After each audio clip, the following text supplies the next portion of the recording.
A vow is a promise or oath. Marriage vows. Marriage vows are binding promises each partner in a couple makes to the other during a wedding ceremony. Marriage customs have developed over history and keep changing as human society develops. In earlier times and in most cultures, the consent of the partners has not had the importance now attached to it, at least in Western societies and in those they have influenced.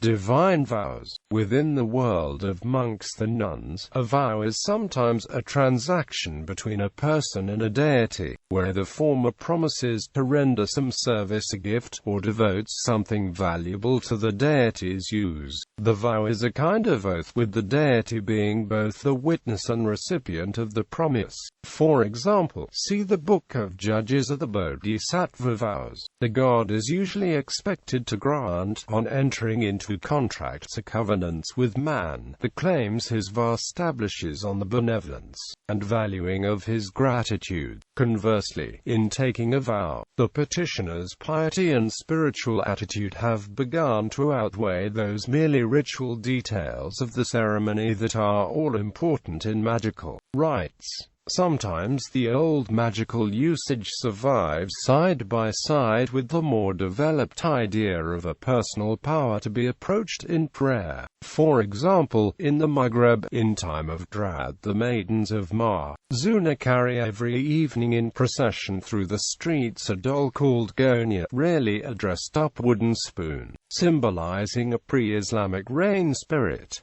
Often one of the girls carries on her shoulders a sheep, and her companions sing the following words. Here we have a sympathetic rain charm, combined with a prayer to the rain viewed as a personal goddess and with a promises a vow to give her the animal. The point of the promise lies of course in the fact that water is in the country stored and carried in sheepskins. Secondly, the vow is quite apart from established cults, and is not provided for in the religious calendar.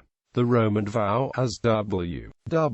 Fowler observes in his work The Roman Festivals, p. 346, was the exception, not the rule. It was a promise made by an individual at some critical moment, not the ordered and recurring ritual of the family of the state. The vow, however, contained so large an element of ordinary prayer that in the Greek language one and the same word expressed both. The characteristic mark of the vow, as the Suda and the Greek Church Fathers remark, was that it was a promise either of things to be offered to God in the future and at once consecrated to Him in view of the being so offered, or of austerities to be undergone. For offering and austerity, sacrifice and suffering are equally calculated to appease an offended deity's wrath or win his goodwill. The Bible affords many examples of vows. Thus in Judges chapter 11, Jephthah vowed a vow unto the Lord, and said, If thou wilt indeed deliver the children of Ammon into my hand, then it shall be that whosoever cometh forth out of the doors of my house to meet me, when I return in peace from the children of Ammon, it shall be the Lord's,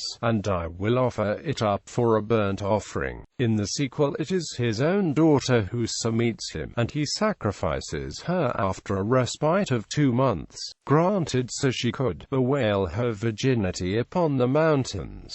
A thing a person thus vowed to the deity became holy and sanctified to God. It belonged once to the sanctuary or to the priests who represented the god. In the Jewish religion, the latter, under certain conditions, defined in Leviticus chapter 27, could permit it to be redeemed, but to substitute an unclean for a clean beast that had been vowed, or an imperfect victim for a flawless one, was to court with certainty the divine displeasure.